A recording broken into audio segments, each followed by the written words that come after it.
Si en el trabajo de los acontecimientos que pertenecen a la obra de la razón se siguen o no la senda segura de la ciencia, cosa es que por los resultados bien pronto se juzga. Si después de mil disposiciones y preparativos se encuentra detenido en el momento de alcanzar el fin, o si para llegar hasta él se exige el continuo, el retroceder y de nuevo aprender otro camino,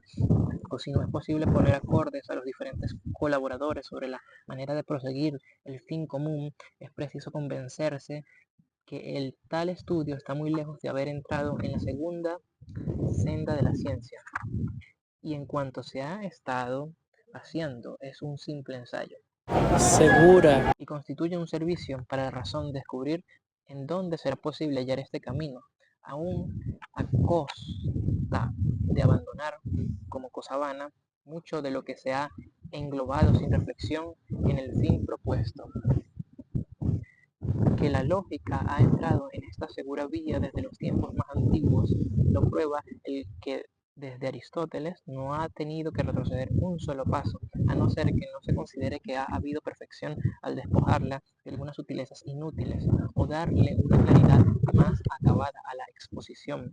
cosa que más pertenecen a la elegancia que a la seguridad de la ciencia. Es también digno de atención que tampoco haya podido dar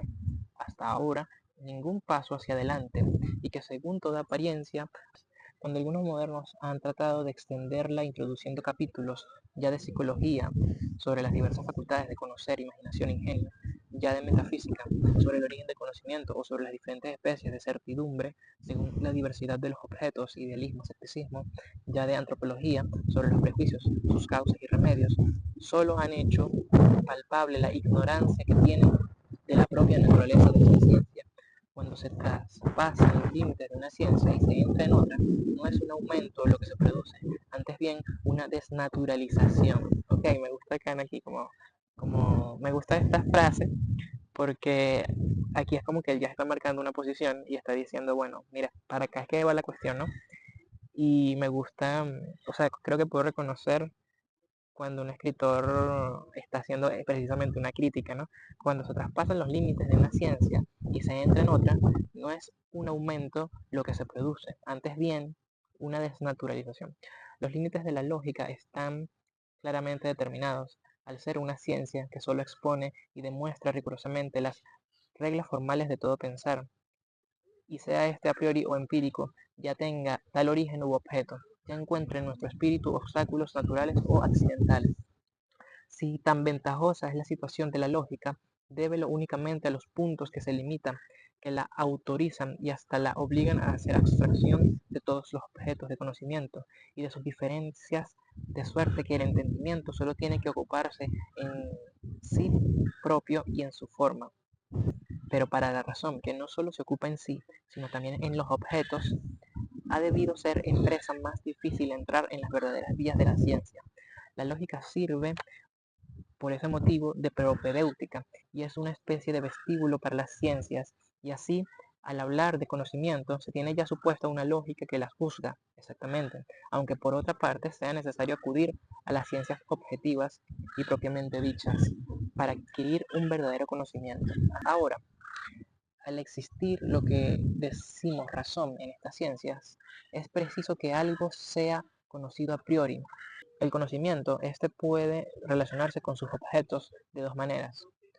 o simplemente para determinar este y su concepto, que en otra parte debe haberse dado, o para realizarlo. El primero es un conocimiento teórico de la razón, el segundo es un conocimiento práctico. Muy bien, en ambos casos la parte pura del conocimiento más grande o más pequeña, y que ella, y que es ella, y que es aquella en donde la razón determina absolutamente a priori su objeto, merece que se la estudie antes y por separado, a fin de no mezclarla con lo que otras fuentes aporten, pues en una hacienda mal entendida, la de gastar ciegamente lo que se percibe, que después no se sabe distinguir, cuando las circunstancias apuran, la parte de gastos hay que disminuir de la otra que las entradas pueden sostener. Las matemáticas y la física son dos conocimientos teóricos de la razón que determinan a priori sus objetos. La primera de un modo completamente puro, la segunda por lo menos en parte y después en medida que lo permiten otras fuentes del conocimiento que no son la razón. Las matemáticas, desde los tiempos más remotos a que alcanza la historia de la razón humana en la maravillosa Grecia, las matemáticas, desde los tiempos más remotos a que alcanzan la historia de la razón humana en la maravillosa Grecia, han seguido siempre el seguro camino de la ciencia. El seguro camino de la ciencia. No se crea, empero, que haya sido para esa ciencia tan fácil como para la lógica, donde la razón solo en sí misma se ocupa de descubrir su real camino, o mejor dicho, construírselo. Pues me inclino a creer que por largo tiempo, particularmente entre los egipcios, fue un mero tanteo y que el gran cambio que experimentó debe atribuirse a una revolución producida por el feliz éxito de un ensayo que algún hombre hacía, acertando con él a entrar en el camino que debía tomarse para no errar por más tiempo, y que desde ese momento quedaran abiertas y trazadas las vías más seguras de la ciencia. La historia de esa revolución del pensamiento y la del hombre dichoso que la efectuó con ser aún más notables que el descubrimiento del camino por el célebre cabo no han llegado a nosotros. Según las noticias que Diógenes de Laercio nos transmite, no debió pasar inadvertida para los matemáticos la grandísima importancia del cambio que sufrió esa ciencia al entrar en el nuevo camino. Antes, al contrario, vemos que se guardó eterna memoria del que se supone fue inventor de los elementos más simples de la demostración geométrica, y que, según el juicio común, no ha menester prueba alguna. El primero que demostró el triángulo isósceles, llamase tales o como se quiera, dio un gran paso. Por el hecho, observó que para conocer las propiedades de una figura no convenía guiarse por lo que en la figura contemplaba, y menos en un simple concepto, que lo que le correspondía es señalar lo que él había introducido con su pensamiento según conceptos a priori y expuestos por construcción. Vio también que si algo con certeza quería saber a priori, no admitiría cosa que no fuese consecuencia necesaria de lo que él mismo, por medio de su concepto, había puesto en el objeto. No sucedió lo mismo con la física, que hubo de tardar mucho más tiempo en encontrar las grandes vías de la ciencia, pues apenas hace siglo y medio que la proposición del profundo Bacon de Berlin causó este descubrimiento,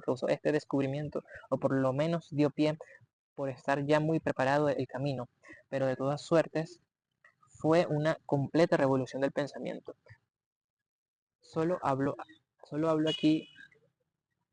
Solo hablo aquí de la física, que se funda en principios empíricos. Cuando Galileo hizo rodar sobre su otra vez, cuando Galileo hizo rodar sobre un plano inclinado las bolsas cuya peso había señalado, o cuando Torricelli hizo que el aire soportara un peso que él sabía igual a una columna de agua que le era conocida, o cuando más tarde Sloane transformó metales en metales y hasta en metal, quitándole o volviéndole a poner algo. Puede, puede decirse que para los físicos apareció un nuevo día. Apareció, me encanta, aquí es clave la palabra apareció un nuevo día. Se comprendió que la razón solo descubre lo que ella ha producido. Muy bien. La razón solo descubre lo que ella ha producido. Exactamente. ¿Qué más va a descubrir? Según sus principios planes, que debe marchar por delante con los principios de sus juicios determinados, según las leyes constantes, y obligar a la naturaleza a que responda a lo que propone, en vez de ser esta última quien la dirija y maneje. De otro modo, no sería posible coordinar en una ley necesaria observaciones accidentales que al azar se han hecho sin plan ni dirección, cuando precisamente es lo que la razón busca y necesita. La razón se presenta ante la naturaleza, por decirlo así, llevando una mano en principios que son, otra vez, la razón se presenta en la naturaleza, por decirlo así, llevando en una mano sus principios, que son solo los que pueden convertir en leyes, principios, que son solo los que pueden convertir en leyes a fenómenos entre sí acordes, y en la otra, las experiencias, exactamente, las experiencias que por sus principios han establecido, exactamente. Sabiendo esto, podrá saber algo de ella y ciertamente que no la manera de un escolar que deja al maestro decidir cuanto le place, antes bien como verdadero juez que obliga a los testigos a responder a las preguntas que le dirigen, de suerte que si bien se advierte de si bien se advierte, debe la física toda la provechosa revolución de sus pensamientos a la ocurrencia de que sólo debe buscar en la naturaleza, no inventar aquello que la razón misma puso en conformidad con lo que se desea saber y que por sí sola no sería factible alcanzar.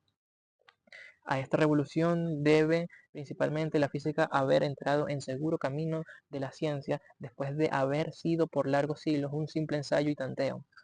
Ajá, me gustó mucho él hace como una analogía aquí. Bueno, no es una analogía, es una imagen que él pone de la razón con sus principios en una mano y la experiencia en otra, dando a entender como que son dos instancias distintas, pero que la misma razón contiene. Eso es algo que obviamente Kant lo dice, pero me gusta es la imagen que él da de las dos manos. Ajá. La metafísica aislado conocimiento especulativo de la razón. Muy bien. No me gusta que digas aislado conocimiento, pero es especulativo. Que nada toma de las enseñanzas de las experiencias y que solo se sirve de simples conceptos, no como las matemáticas, mediante aplicación de conceptos a la intuición, donde pues la razón debe ser su propio discípulo, no tiene la dicha de haber podido entrar en el seguro camino de la ciencia. Esta, que es de las ciencias la más antigua y de tal naturaleza que aun sumiéndose las restantes en tinieblas de una destructora barbarie, jamás dejaría de existir. Pero en esa ciencia la razón tropieza con mayores dificultades, aún para comprender a priori las leyes que la más vulgar experiencia confirma, como ella pretende. Así que el camino que se traza no es firme ni seguro y mil veces es menester de nuevo rehacerlo. Exactamente, sí, hay que rehacerlo mil veces, exactamente.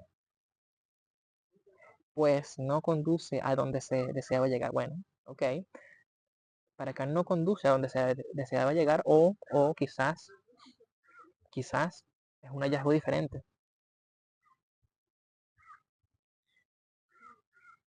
distinto. Hallazgo distinto, y por lo que toca a la armonía de las afirmaciones entre sus adeptos, está tan lejos de ello que más bien parece campo de combate hecho exasperante para ejercitar en asaltos sus fuerzas, en donde nunca ha adquirido uno de los combatientes el más reducido terreno para edificar con alguna duración el fruto de su victoria. Es necesario que nos convenzamos de que la marcha de ella ha sido hasta ahora incierta. Me da risa un poquito Kant. Es necesario que nos convenzamos. O sea, como que él necesita que nos convenzamos de eso. El de un tanteo y hecha lo que es lo peor por medio de simples conceptos. ¿En qué consiste? Pues que la ciencia aún no ha podido encontrar aquí un camino. ¿Es acaso imposible? Porque la naturaleza incita a nuestra razón con esos incansables esfuerzos hacia ese camino como si ese fuera su más principal negocio. Todavía, cuán poco fundamento tenemos para confiarnos en nuestra razón, ella que no solo nos abandona en el asunto que más nuestro afán de saber excita, sino que alimentándonos de ilusiones, al fin nos engaña. Sí, bueno, ok. Será tal vez que hasta ahora carecido de dicho camino, pero entonces, ¿qué indicio tenemos para esperar que las nuevas investigaciones nos harán más dichosos que los que nos han...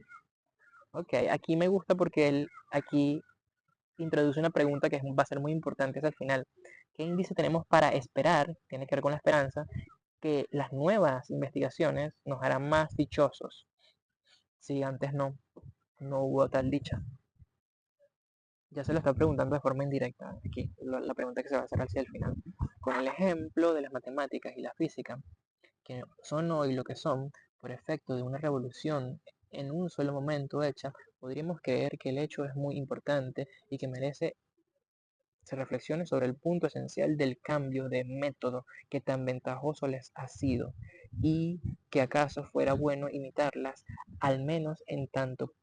cuanto lo permite la analogía que entre ellas, conocimientos que entre ellas y la metafísica existe. Hasta nuestros días se ha admitido que todos nuestros conocimientos deben regularse por los objetos. Pero también han fracasado por esa suposición cuantos ensayos se han hecho de establecer por concepto algo a priori sobre estos objetos, lo cual en verdad extendería nuestro camino. Ensáyase, pues, según a ver si no tendríamos mejor éxito a los problemas de la metafísica, aceptando que los objetos serán los que deban regalarse por nuestro conocimiento, lo cual conforma ya mejor con lo que deseaba lo cual conforma ya mejor con la deseada posibilidad de un conocimiento a priori de esos objetos, aceptando que los objetos sean los que deban regalarse por nuestros conocimientos, lo cual conforma ya mejor con la deseada posibilidad de un conocimiento a priori de esos objetos, el cual asegura algo de ello antes que nos sean dados. Aquí es importante cuando él habla de la deseada posibilidad, porque ciertamente la, la filosofía es el camino, es el lugar donde nos preguntamos por las posibilidades. Filosofía.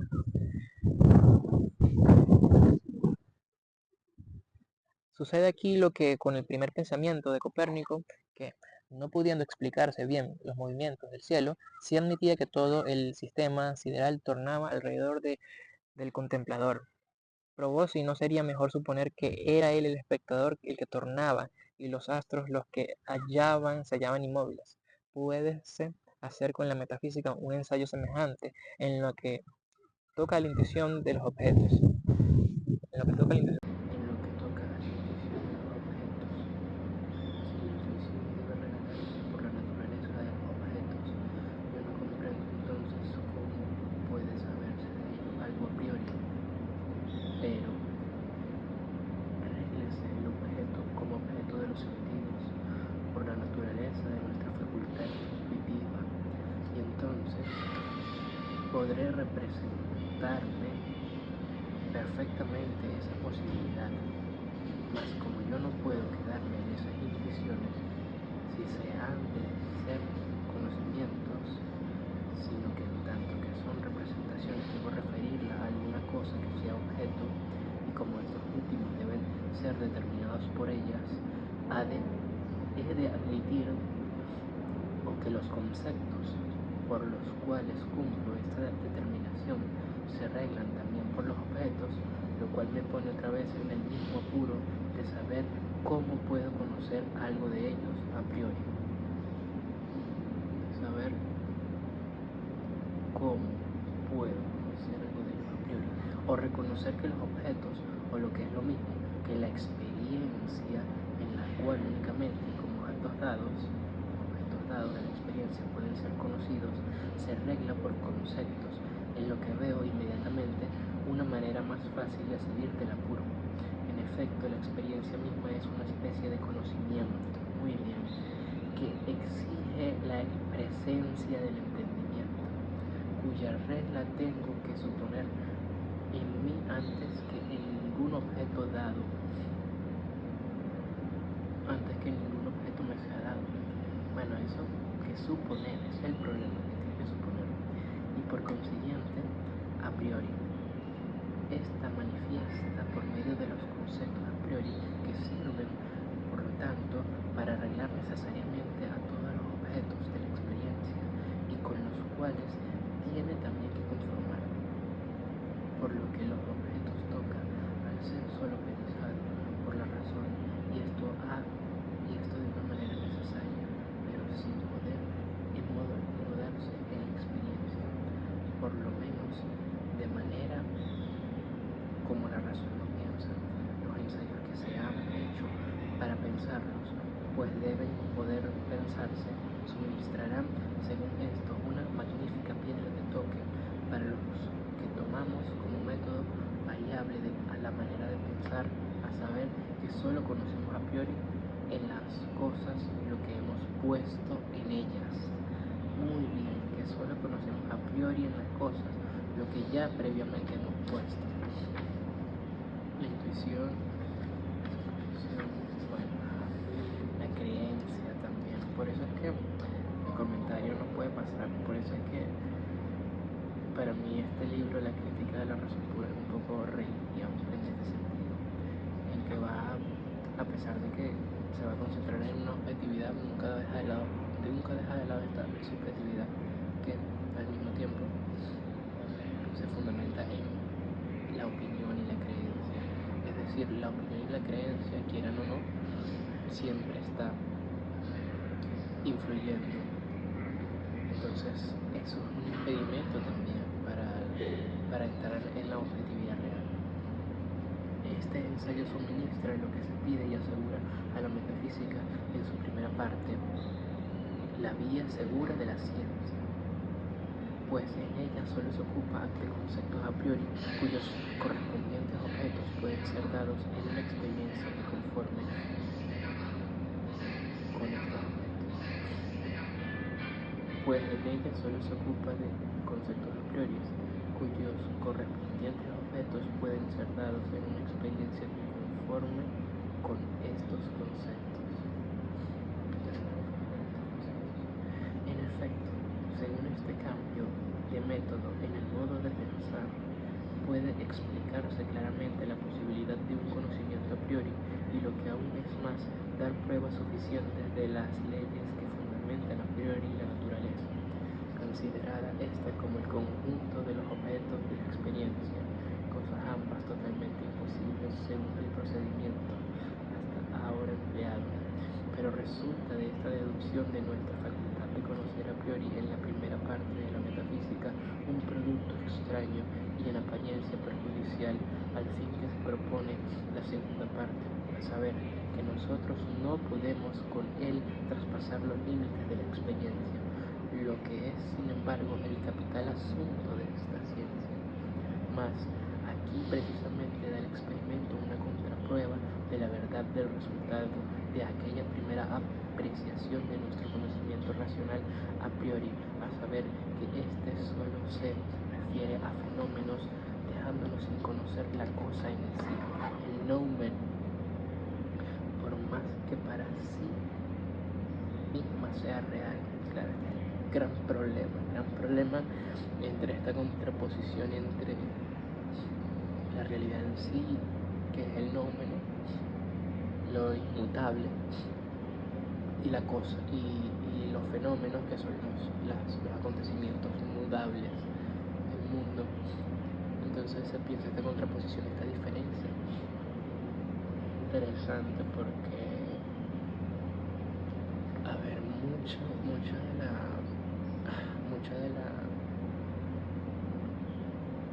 de la batalla que se va a vivir contra las experiencias que son aconteceres mudables se va a ver contrapuesta con una idea, una idealización de esta realidad que es imperecedera. Y entonces esta contraposición siempre tiene malos términos, más luego tendremos que ver que lo en sí también es lo para sí, la experiencia. O sea que lo que es el ser ya es también lo en sí. A ver, porque lo que nos impulsa de una manera necesaria a ir más allá de los límites de la experiencia y de todos los fenómenos es lo incondicionado, exactamente. Digamos que hay un impulso de lo incondicionado que es lo inmutable, así que la razón necesariamente exige a la cosa en sí, exacto, y con pleno derecho a todo lo condicionado, pidiendo así la perfección de la serie de condiciones. El principio de causalidad. Hállese pues cuando se admite que nuestro conocimiento empírico se regla por los objetos como cosas en sí, que lo incondicional no puede constituirse sin contradicción. Al contrario, admitiendo que nuestra representación de las cosas, tal como nos son dadas, no se arregla por estas como si fueran cosas en sí, sino que estos objetos, como fenómenos que son, se arreglan por nuestra manera de representar. Desaparece entonces la contradicción. Se puede pensar esta causalidad incondicionada sin contradicción. Y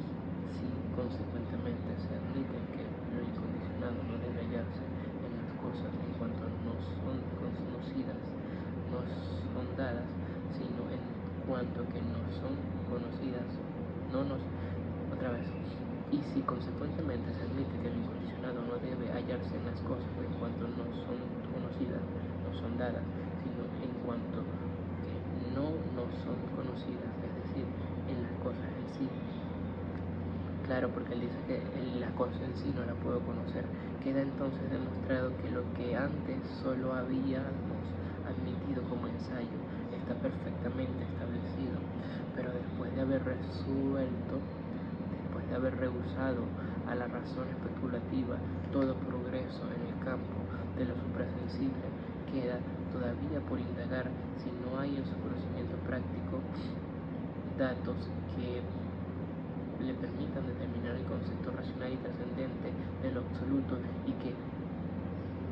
manera pueda extender conforme el deseo de la metafísica nuestro conocimiento a priori más allá de los límites de la experiencia, aunque solo sea en un sentido práctico.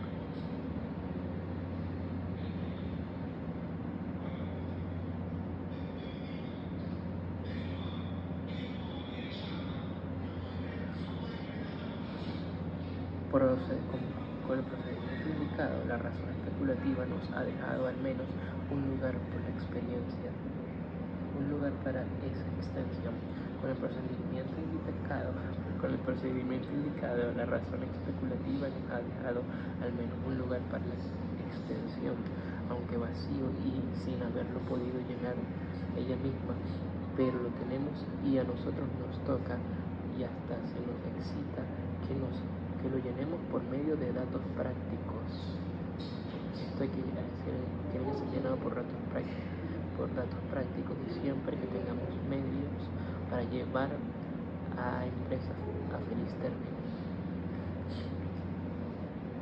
La obra de la crítica de la razón pura especulativa consiste en la tentativa de cambiar el método hasta aquí seguido en la metafísica y realizar de este modo una revolución semejante a la que han experimentado la física y la geometría. Es por sí un tratado del método y no un sistema de la ciencia misma, aunque a la vez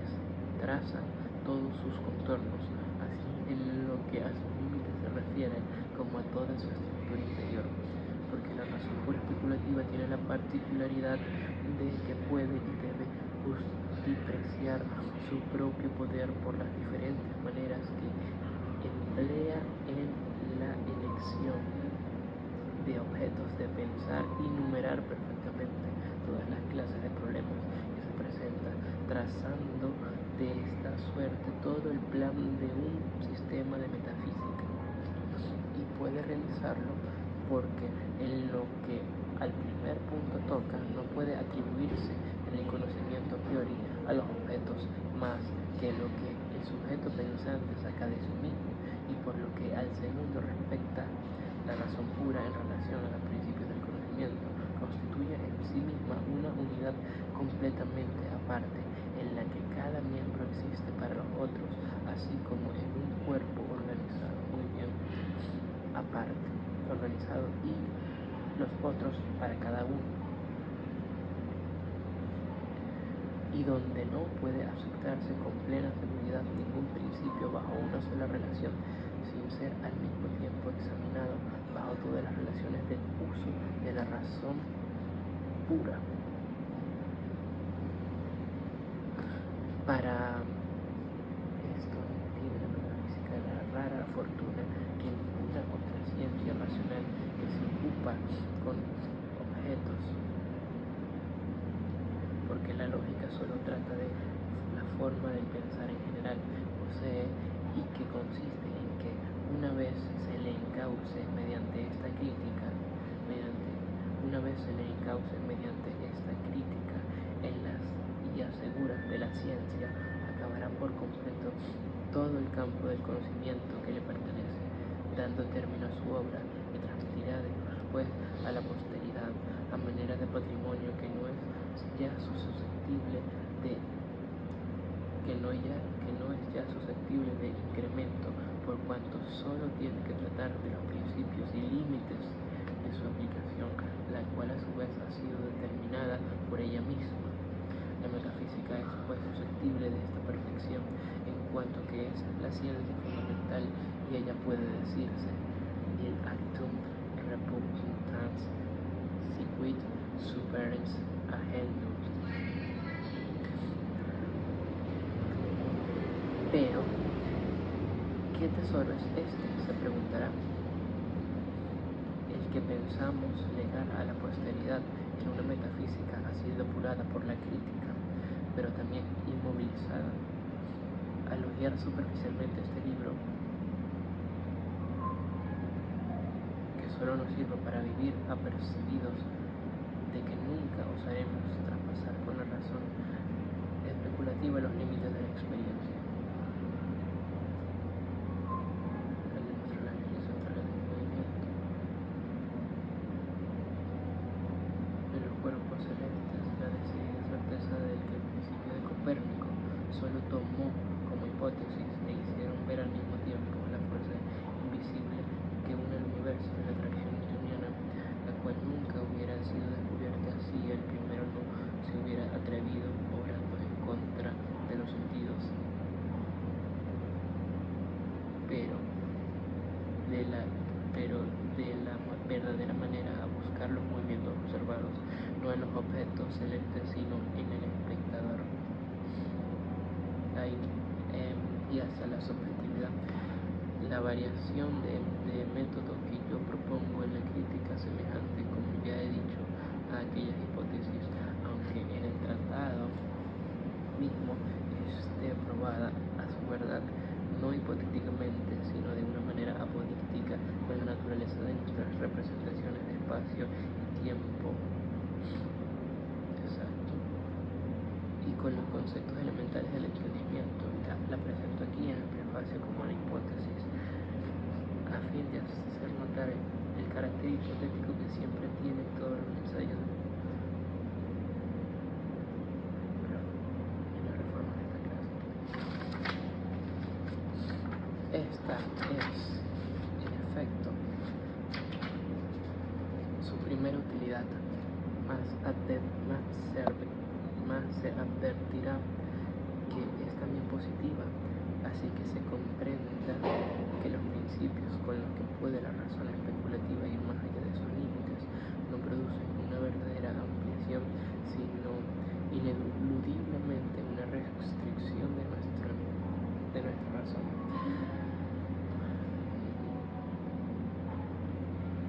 Que se comprenda que los principios con los que puede la razón especulativa ir más allá de sus límites no producen una verdadera ampliación,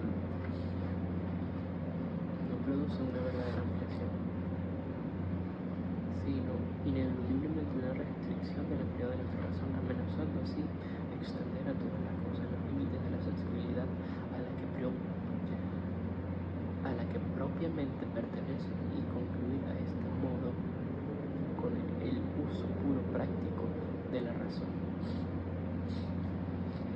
De aquí que una crítica que limita a la razón en su empleo especulativo sea en efecto negativa, pero si al mismo tiempo evita el obstáculo que limita aquel empleo o hasta amenaza destruirlo, adquiere realmente una utilidad positiva, y de las más grandes en importancia. Esto se comprenderá tan pronto como lleguemos a convencernos de que existe una aplicación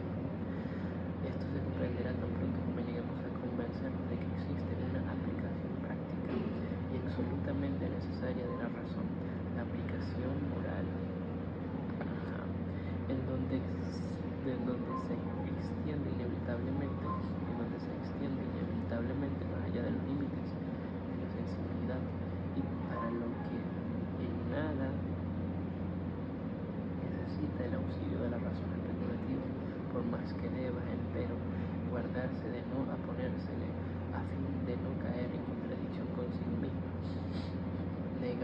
contrariedad positiva a esta obra de la crítica equivale a afirmar que la policía no presta un servicio positivo porque su función principal consiste en impedir las arbitrariedades que respectivamente pueden tener los ciudadanos y hacer que cada uno pueda segura y tranquilamente ocuparse en sus negocios. En la parte analítica se demostrará que tiempo y espacio son solo formas de la intuición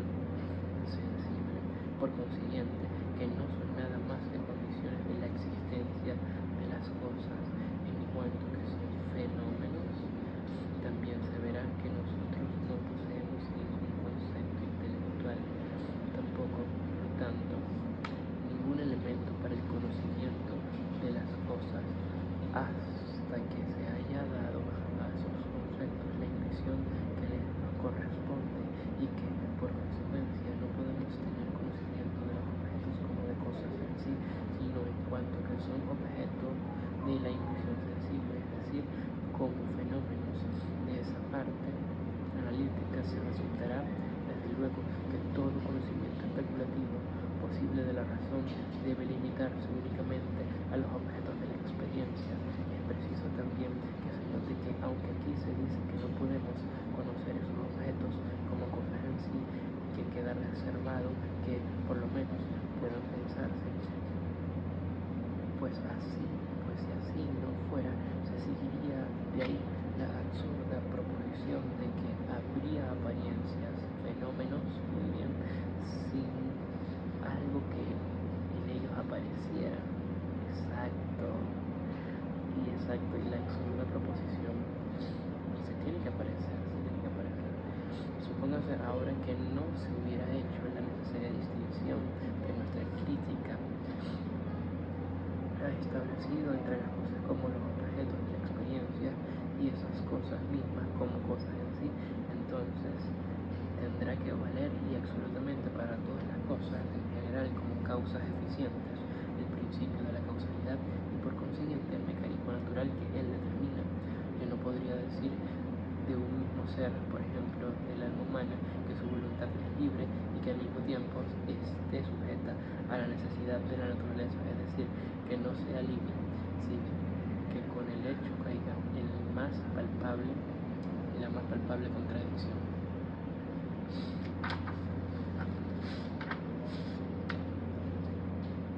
No puede hacerse esto porque en ambas proposiciones he supuesto el alma con la misma significación, a saber, como cosa en general, como cosa en sí, lo que no puede menos de suceder sin una previa crítica. Si la crítica no ha errado al enseñarnos que tomemos el objeto con dos significaciones diferentes, a saber, como fenómeno y como cosa en sí, si la deducción de sus conceptos intelectuales es exacta y si, por consiguiente, el principio de la causalidad atañe solo a las cosas tomadas en la primera significación, es decir, cuando son objetos de la experiencia y no están sujetos a él, por tanto, en la segunda significación, por una parte, puede concebirse esa misma voluntad no siendo libre cuando actúa en los fenómenos, en lo visible, porque está entonces conforme con la necesidad de la ley física y por otra, sin embargo, no sometida a aquel principio en cuanto que pertenece a las cosas en sí y como libre, sin que esto produzca contradicción alguna. Ahora bien, no obstante, de que abajo ese segundo aspecto yo no puedo conocer mi alma con la razón especulativa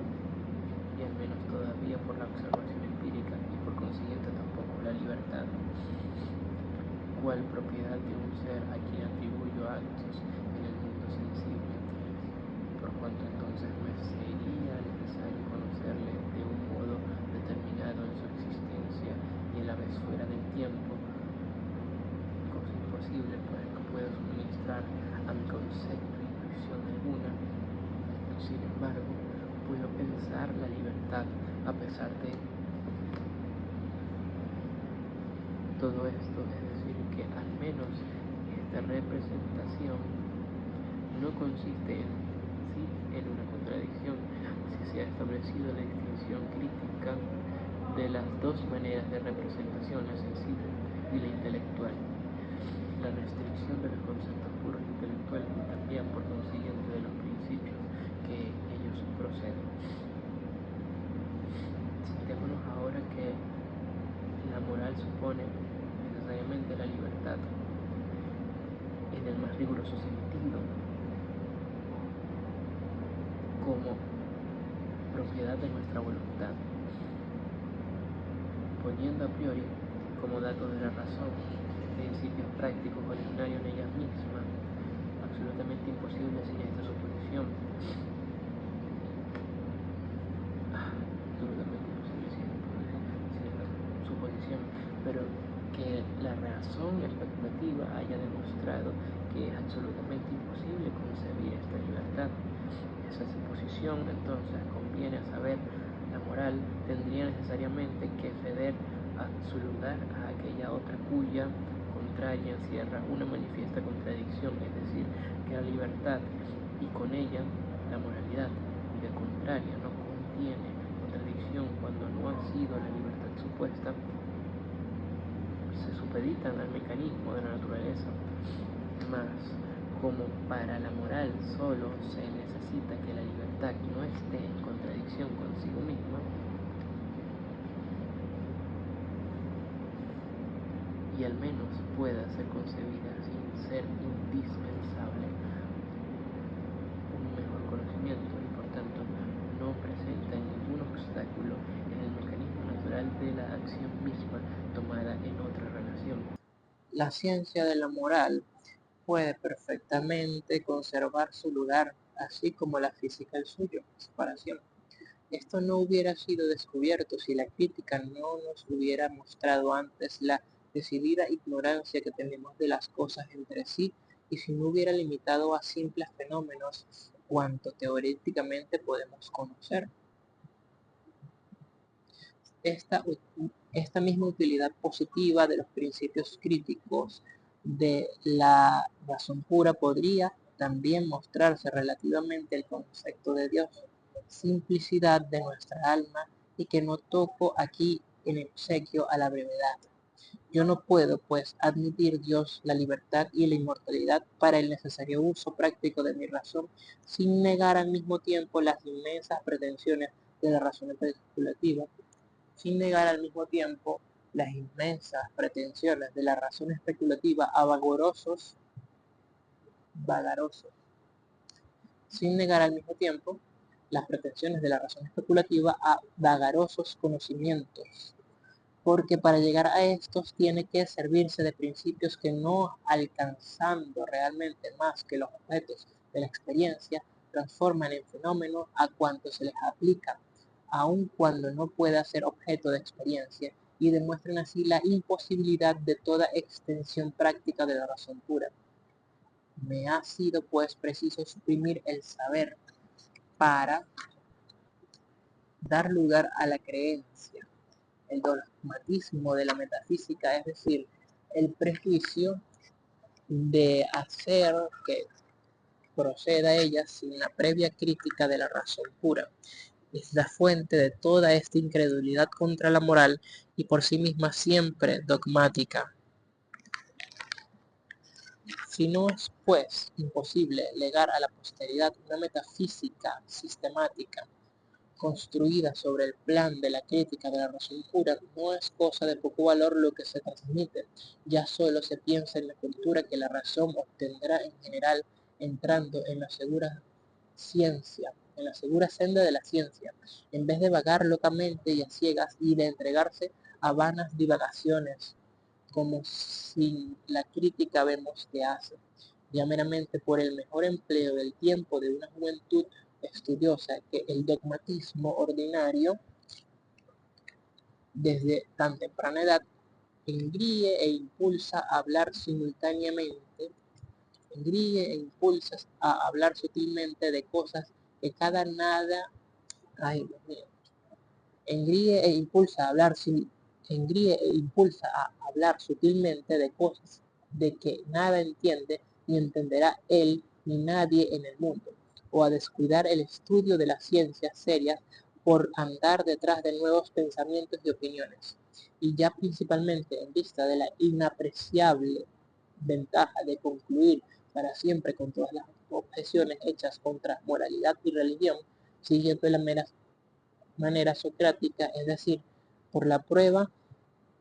palpable de la ignorancia de los adversarios.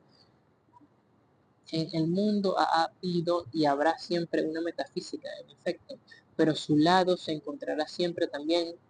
pero a su lado se encontrará siempre también una dialéctica de la razón pura, porque es peculiar. El asunto capital y más importante de la filosofía es, pues, concluir de una vez para siempre con toda su perniciosa influencia, suprimiendo la fuente de errores. En esta importante reforma del campo de las ciencias, y a pesar de la pérdida que debe sufrir la razón especulativa, en el que hasta ahora conceptuó ser de su propiedad, permanece sin embargo todo consigo mismo,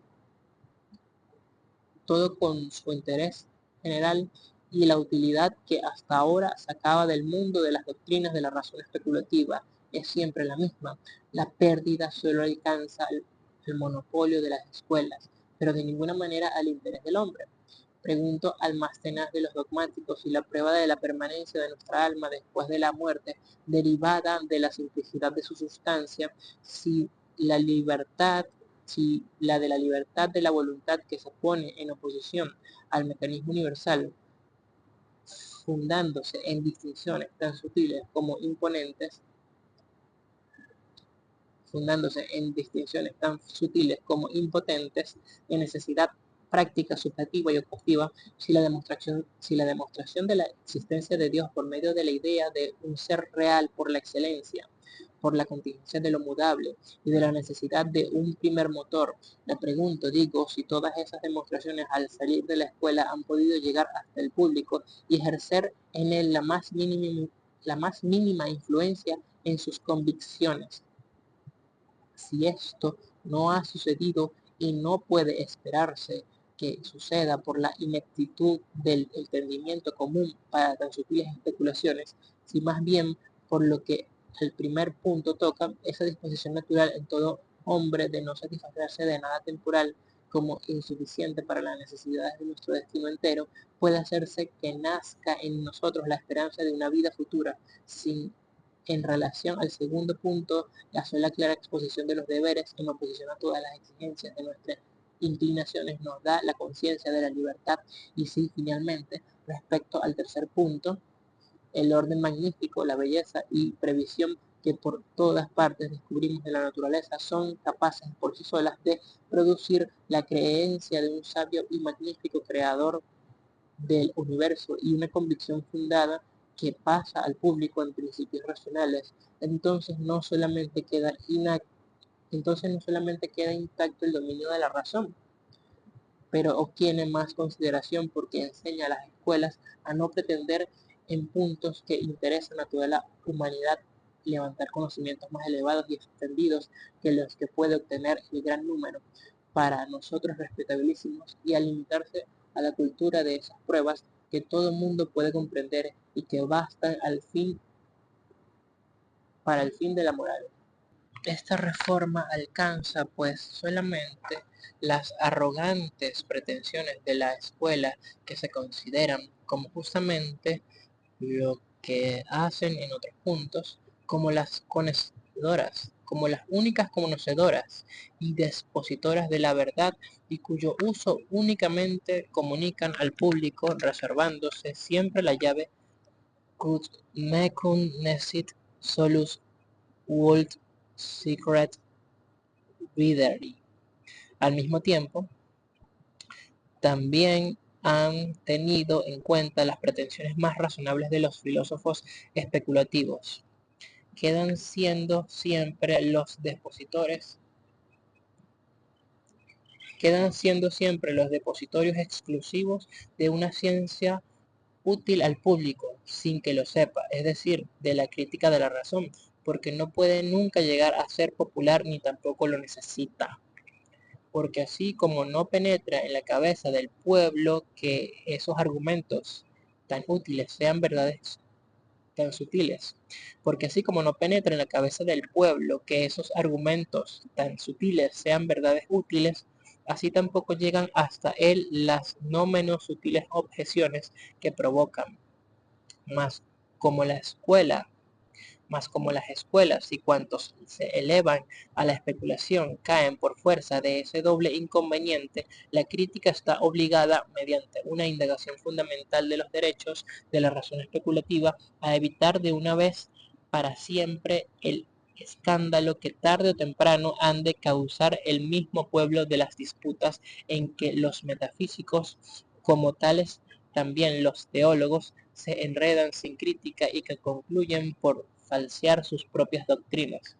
Por la crítica solamente pueden ser extirpadas las raíces del materialismo, el fatalismo, el ateísmo, la incredulidad, el fanatismo y la superstición, que pueden perjudicar a todos en general, finalmente, del liberalismo y el escepticismo, que son ya principalmente perjudiciales a las escuelas y que difícilmente pasan al público si los gobiernos juzgaran convenientemente ocuparse de los asuntos de los científicos. Todos sus desvelos por las ciencias y por el hombre serían mucho más fecundos si favorecieran la libertad de una crítica con la cual solamente pueden los trabajos de la razón marchar sobre un terreno más sólido y no sosteniendo el ridículo despotismo de las escuelas, que gritan siempre por el peligro público cuando ven romperse sus telas de araña, de las que sin embargo nunca el público tuvo noticias y cuya pérdida nada puede importarle. La crítica no se opone al procedimiento dogmático de la razón en su conocimiento puro como ciencia, pues tiene siempre que ser dogmática, es decir, tiene que ser rigurosamente demostrativa por medio de principios fijos a priori,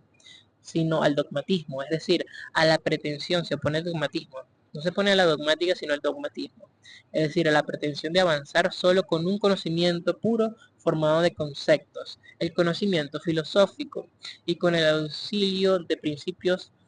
como los que la razón emplea desde a largo tiempo, sin saber de qué manera y con qué derecho los ha adquirido. Dogmatismo es, pues, el procedimiento dogmático de la razón pura sin una previa crítica de su propio poder. No debe esta oposición favorecer nada a esta estéril locuacidad que lleva el pretencioso nombre de popular, ni tampoco al escepticismo que para nada hace el caso de la metafísica, sino que al contrario es la crítica la preparación indispensable para la institución de una metafísica como ciencia, la cual necesariamente tiene que ser dogmática y rigurosamente sistemática, y por consecuencia escolástica, no popular, porque exigencias son estas de todo punto imprescindible al pretender ella cumplir su obra completamente a priori y por consiguiente a la entera satisfacción de la razón especulativa en la ejecución del plan trazado por la crítica, es decir, el sistema futuro de la metafísica. Seguiremos entonces el método riguroso del célebre Wolff, el filósofo más principal de todos los dogmáticos y el primero que dio el ejemplo de cómo por el establecimiento legítimo de los principios, clara determinación de los conceptos, rigor en las demostraciones y evitando saltos temerarios en las consecuencias, puede entrarse en el seguro camino de la ciencia, ejemplo que ha producido en Alemania el aún no extinguido espíritu de profundidad. Estaba ese filósofo privilegiadamente dotado para colocar a la metafísica en el camino de la ciencia, a haber pensado en preparar el terreno por medio de la crítica del órgano, es decir, de la razón pura. Falta es esta que, más que a él, debe atribuirse al modo dogmático como en su época se pensaba, y que de nada tienen que echarse acá en cara ni los filósofos de su tiempo, ni los que le precedieron, los que rechazaron su método y al mismo tiempo el de la crítica de la razón pura, no tienen otro propósito que desprenderse de las trabas de la ciencia y convertir el trabajo en juego, la certeza en opinión y la filosofía en filodoxia. Ahora, en lo que a la segunda edición toca, no he querido, como era justo, dejar pasar la ocasión de corregir en cuanto me es posible la oscuridad y dificultades que acaso, no sin culpa mía, han causado tantas malas interpretaciones a hombres profundos al juzgar este libro, tanto en las proposiciones como en sus pruebas, así en la forma como en el plan. Nada he creído que debía variar, lo que se explica en parte por el largo examen a que sometí mi obra antes de presentarla al público, y en parte también por la naturaleza del asunto, es decir, por la naturaleza de una razón especulativa que contiene un verdadero organismo y donde todo es un órgano, es decir, donde todo existe para cada cosa y cada cosa para todas las otras, y donde por consecuencia toda imperfección, bien sea un error o una falta, se acusa necesariamente en la práctica. Espero que este sistema conservará siempre en el futuro esta invariabilidad. Justifico esta confianza no en una presunción, sino en la evidencia que nace de experimentar la uniformidad, la igualdad de resultado, así elevándose de los últimos elementos hasta el todo de la razón pura, como descendiendo del todo a cada una de las partes, porque este todo se halla por sí mismo, dando en el mismo objeto final de la razón práctica, y también porque el intento de variar cualquier parte, aún la más insignificante, trae consigo no solo contradicciones del sistema, sino de la razón común. Pero en la exposición queda aún mucho que hacer y he tratado esta distinción de introducir correcciones a fin de evitar así las malas interpretaciones de la estética, principalmente en el concepto del tiempo, como la oscuridad de la deducción de los conceptos del entendimiento, así también de la supuesta falta de evidencia suficiente en las demostraciones de los principios del entendimiento puro, como por último la mala interpretación de los paralogismos de la psicología racional. Mis variaciones en la exposición no se extienden más a más, es decir, solamente alcanzan hasta el fin del primer capítulo de la dialéctica trascendental, porque me falta tiempo para continuarlas y porque también lo restante no ha causado hasta ahora ninguna mala interpretación en jueces actos e imparciales. Sin embargo, con los elogios que merecen aquellos de cuyo consejo me he servido, observarán en su lugar las advertencias que no he prescindido, pero las correcciones que he hecho han causado un prejuicio al lector que no ha sido fácilmente no ha sido fácilmente remediar, que no ha sido factible remediar al no dar al volumen extraordinarias proposiciones. Alguno echará en falta partes que han debido ser suprimidas o aminoradas y que, aunque no pertenecen esencialmente a la mayor o menor perfección del todo, pueden, sin embargo, servir para otro fin, pero he debido hacerlo para dar sitio a una exposición ahora más clara, según creo, y que sin variar en el fondo nada absolutamente en las proposiciones y sus demostraciones se separa bastante aquí y allá del método expositivo de la anterior para que permitiera se intercalara en esta. Pero este ligero perjuicio que por otra parte cada uno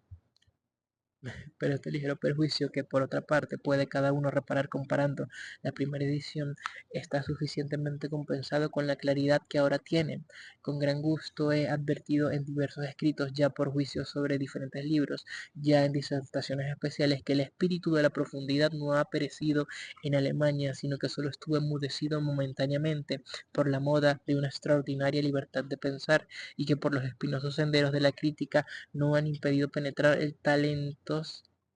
a talentos claros y valerosos y alcanzar las únicas vías que pueden conducir a una ciencia de la razón pura, escolástica, es decir, es cierto, pero por eso mismo duradera y por tanto eminentemente necesaria. A estos hombres de mérito que a la profundidad de las ideas unen el brillo de un talento de exposición, lo cual no presumo poseer, dejo encomendada la conclusión de mi trabajo y al corregir las imperfecciones que en este respecto existen, porque el peligro aquí no es el resultado, sino el ser comprendido. Por mi parte, no pude entrar en todas las discusiones que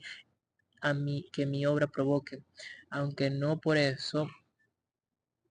deje de estar siempre atento a todas las partes, a fin de apuntar cuidadosamente todo lo que se me diga, así venga de un amigo como de un contrario, y utilizarlo convenientemente en la futura ejecución del sistema de esta propedéutica. Como al hacer de este trabajo me encuentro en edad algo avanzada, cumplo en este mes 74 años, debo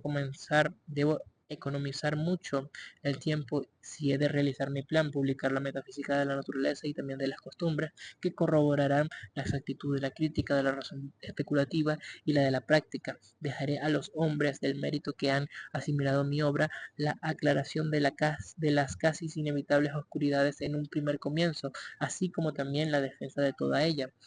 Todo tratado filosófico tiene en lugares aislados sus sitios flacos, porque no es invulnerable como el matemático, aunque la organización del sistema considerado como una unidad no corre riesgos. Pero para abarcar todo el conjunto de un sistema cuando es nuevo, hay muy pocos que tengan suficiente fuerza de espíritu, y menos aún experimentan al hacerlo un placer, porque toda novedad les es inoportuna. No hay cierto, no hay escrito alguno, principalmente los que tienen cierto carácter libre, en donde no se crea descubrir contradicciones, entresacando partes del todo y compararlas entre sí, sacando partes del todo y al compararlas entre sí, lo que a los ojos de aquellos que se guían por juicios ajenos produce un efecto muy perjudicial, mientras que para el que se ha apoderado de la idea del todo tienen una fácil resolución. Pero cuando una teoría tiene en sí solidez, la acción y la reacción que tanto la amenazaban al principio con los mayores peligros sirven al fin y al cabo para borrar las desigualdades, y bien pronto se ocupan de ella hombres imparciales, penetrantes y verdaderamente filósofos populares, apetez, que le dan la apetecida elegancia, y verdaderamente populares que le dan la apetecida elegancia. Bueno, hasta aquí llegamos.